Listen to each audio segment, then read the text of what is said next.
Shields up, Sunbreakers. Gaijin Hunter coming at you with another video.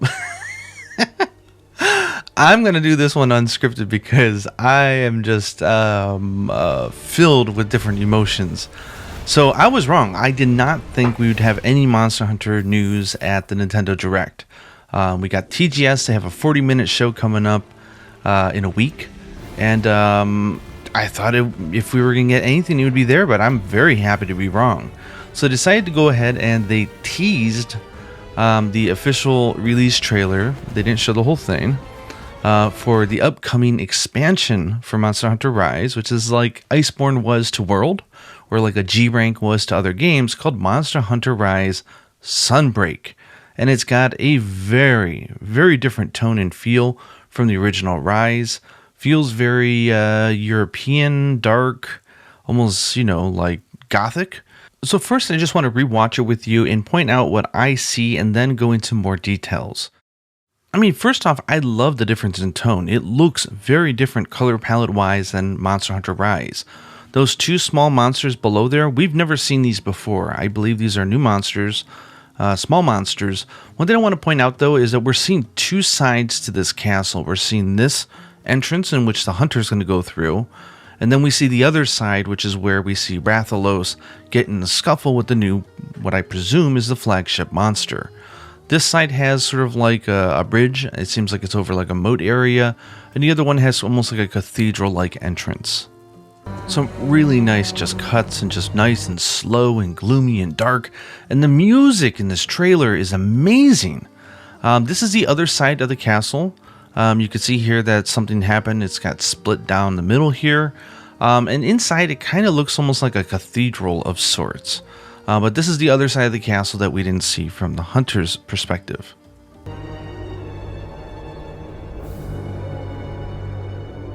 Now, I cannot be the only one here who is getting like Castlevania, Dark Souls, Dragon's Dogma, like dark vibes. I love the symmetry that's used in the architecture. It's very European in that respect. And again, I'm curious, like, what is this castle? It looks old. It doesn't look like something just went recently down. This is something that's been going on for a while. I'll get to it in the second part of this video, but there's a reason why Rondine was in Kamuta, and this might have something to do with it. So this part is interesting. We have a Rathalos chasing what looks like dragon energy that's floating across the sky and leading it towards its host, which is this new monster. Then we get a nice little cut in and then the sound of blood being sucked, as if this monster is a vampire who is sucking the blood out of Rathalos to gain dragon energy.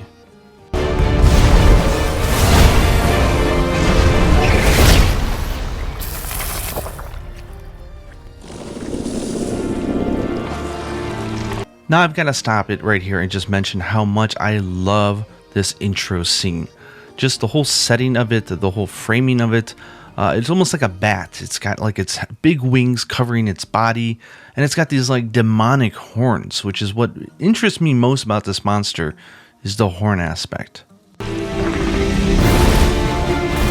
Sorry to stop it again. One thing I gotta take note here is that the monster not only flies, but can run up the environment. This tells me that this whole castle is like mountable. Like in Monster Hunter Rise, you can jump on and pretty much go anywhere and you can run up walls. Well, a natural progression for the game to make it more difficult would be, what if the monsters were really good at running up walls as well? And I don't know if this would be limited only to this monster or if it's going to be a new theme, but I love the idea of the monsters also taking advantage of the terrain, especially the verticality in the walls, just like the hunters do. That would certainly add a new degree of difficulty, and I think this is going to make for a memorable hunt. The theme here is giving me goosebumps. This has to be Makino-san, who did composing for Monster Hunter games, also did the main composing for Dragon's Dogma. This has got to be him because it's so good. But whoever did it, adding in the chorus like this is great. I'll cover it later in this video, but this face reminds me very much of Yangaruga. Now, I'm going to assume that it just sucked blood out of the Rathalos to feed and get energy. And what we notice is that it seems to bubble up from its chest where the feathers are, and it seems to power up the entire monster. Its wings outspread, and it becomes more vicious, more powerful. it's a cool mechanic. Like maybe they're going to be bringing back blood sucking. I don't know. Maybe we're going to get Giganox back. I don't know. But I certainly love the theme here. Seriously, whoever's doing the framing and the posing of these cutscenes is awesome and deserves a raise, because I'll tell you, it's not easy to get really clear silhouettes of monsters and really show them off. Like, you can make this into a figure as it is right here, and I would buy it. Like, it's perfect. Looks really cool. I love how you can see the separation of sort of like almost like these wings, almost like ears, and then you get the two demonic horns at the top. Like, what is this thing? An elder dragon, or is it a bird wyvern? Like, I don't know. And it's got like the evil, like satanic, like trifold, like tail, just like Garuga. So cool.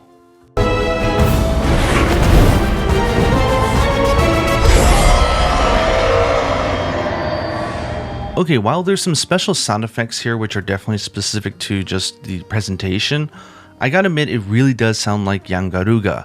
Here's what it sounded like in the trailer versus what it sounds like when you overlay both Monster Hunter World and also the previous older generation games of Garuga's voice. Tell me what you think.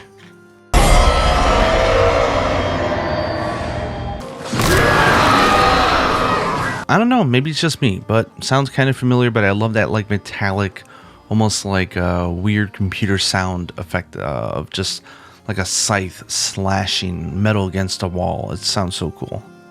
Okay, now we get into sort of the most exciting thing, which is that this thing is coming out summer 2022. This is very much in line with the release schedule that they always do for Ultimate releases, which is generally 1 year plus a little bit of change.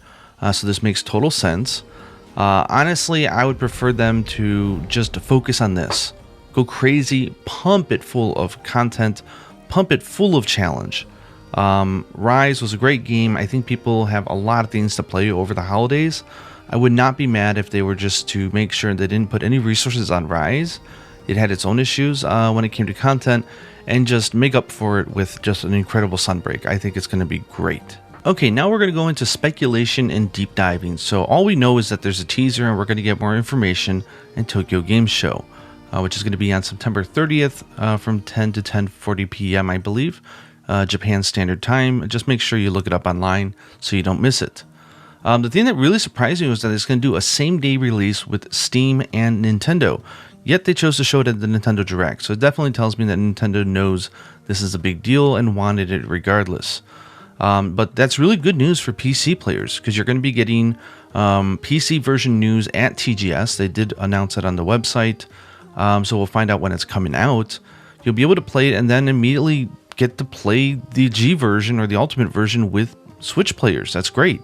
Whether they'll have crossplay, I highly doubt it, because they're using the matchmaking servers for Nintendo for the Switch. But it's still very good news that PC players are not going to have to wait.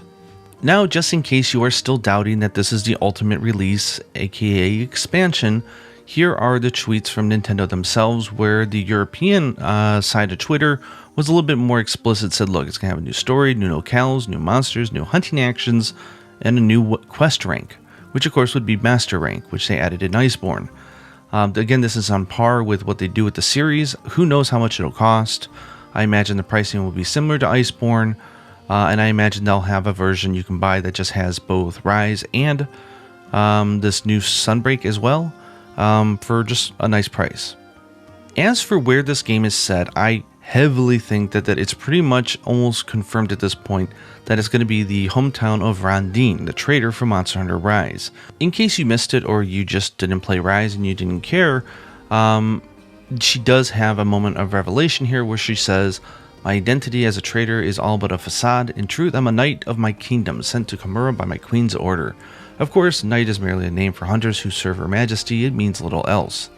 The order given was to bring back the blacksmith of Kimura, Hamon, to the lands and negotiate the application of his skills. But after getting to know the people, I've concluded that negotiating under false pretenses is dishonorable. So I've decided that we will return with the technology only with Kimura's blessing. Until then, I am but a trader. Well, not traitor, but trader. Sometimes pronunciation is tough. So she's very obviously inspired by something obviously not Asian. more European. I was guessing maybe something like Portugal, just giving the, historical context between Portugal's relationship with Japan, being like the only foreigners allowed in the country for such a long time. But we don't know where she's actually from. We just know that it's from a faraway land, and it is ruled by a kingdom with a queen, Her Majesty. Honestly, I'm a little surprised that they're not going to go to Yukumo, but actually I'm very happy because I'd rather have something new than something that we already know that is just reimagined. So I'm very happy with whatever direction they're going to take. I'm sure we're going to learn about this in a week. So now onto the monster. So we don't know its name. We don't know anything about it. We know that if that's its background theme song, man, is it cool. But here is my sort of hypothesis on what I think it might be. I could be totally wrong. But to me, it looks very closely related to Yangaruga. I can see the same type of eyes, the beak sort of shape, some hair on its body, the same twist on its wings, the same sort of like, was it trident-shaped tail? Same idea of it being, very dangerous. Also, in the encyclopedia for Monster Hunter 1, the very first one, they do state in there that they don't know where Yangarugas actually came from. They came from some unknown land, which would make a lot of sense, actually, now that we think about it. But they said they started popping up in, Kokoto at first, but then they started popping up in, villages like Jumbo Village and stuff like that. So maybe this is like a distant ancestor of Yangaruga, who knows? Or maybe it's a new elder dragon, I don't know. But just for fun, let's entertain the idea that it might be related to an older species of Yangaruga, because Randine's country is not exactly open to the public. They're not actually talking much with the guild. It's very secretive. We don't know much about it, which is kind of cool. It means we will go and we might see a whole new version of what it means to be a hunter. So in case you didn't know, and they've revised this several times, they do have a sort of paleontology map of all the different monsters in the series. And the one we're going to focus on here are the dinosaurs. So basically, just like real life, the dinosaurs are split into two groups, basically based on the hip design. Is it the hip of a lizard or is it the hip of a bird? And so obviously we're going towards the bird side, which is this ornithopoda, or I don't know how to pronounce it, but basically bird hips. So they do actually have in the encyclopedia for Monster Hunter 1 some designs of what they call the ancient monsters, in which the other ones that we know now today are derived from. So this is sort of like the ancestral tree. So going way back, the earliest possible version of the bird wyvern we have is the Iguru ibis, which would be the eagle avis, which is just eagle because it looks like an eagle, and avis because it flies like a bird. And there's some interesting information about it, but it basically splits off into two different routes here. One evolutionary track brings it into the more bird wyvern territory of stuff like Yangaruga or Gypseros, and the ancestor here is Borudoru, who we'll talk about, and the other one goes more towards running wyverns, which is sort of like, the great Jaggy, the Genprey and stuff like that. So we're going to be focusing on Borudoru, which is the ancestor of Yankoku and Gypseros, which split off as well in the path. There's no official translation of this from the encyclopedia, so this is my fan translation. But basically for Borudoru, it says a flying wyvern that is believed to be a close ancestor to Yankoku and Gypseros. It retains a colorful head like a bird and has a beak that is shaped in a way that suggests it is a carnivore. Its tough legs are strong enough to hold down prey and rip it apart to feast on. However, there are still features of it that remain a mystery. For example, there's a protrusion on its beak, which is peculiar as it would get in the way of opening and closing its mouth while feeding. And while the body is covered in scales, it does have feathers growing in different spots, making this creature stand out as a pivotal point in the evolutionary process. So basically, this is sort of like a fork road for the monster. We had remnants of feathers and abilities of like a bird. We had it going very scaly, and this is where it splits off, and we get the cuckoos, and then it goes down another route, and we get the Gypseros. So if we're looking at this, it does share some characteristics with this new monster.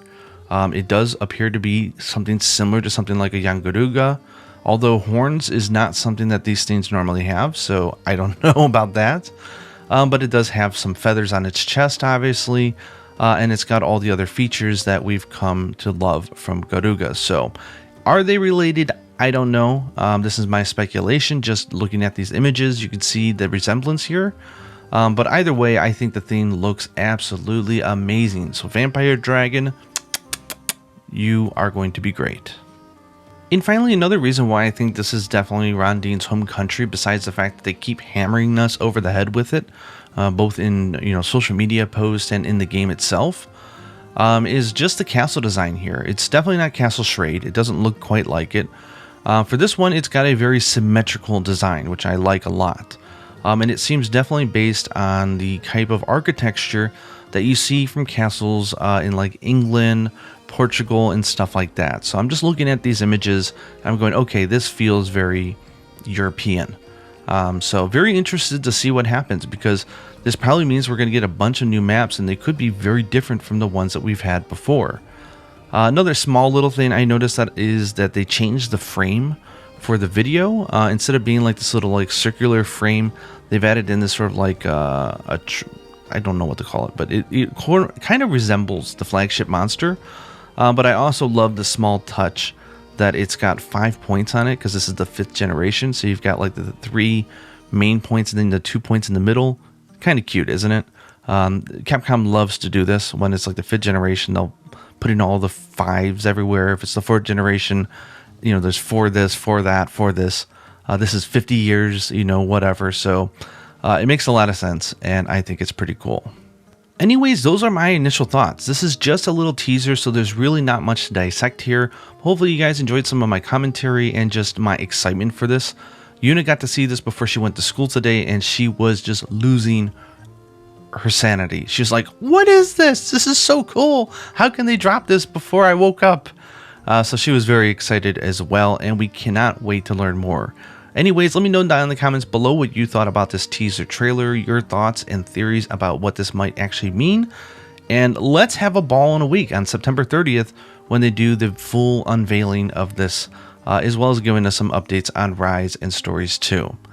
Anyways, hope you guys enjoyed this video. I cannot wait to learn more about Sunbreak. I think it's a cool sounding name, and I like the logo a lot.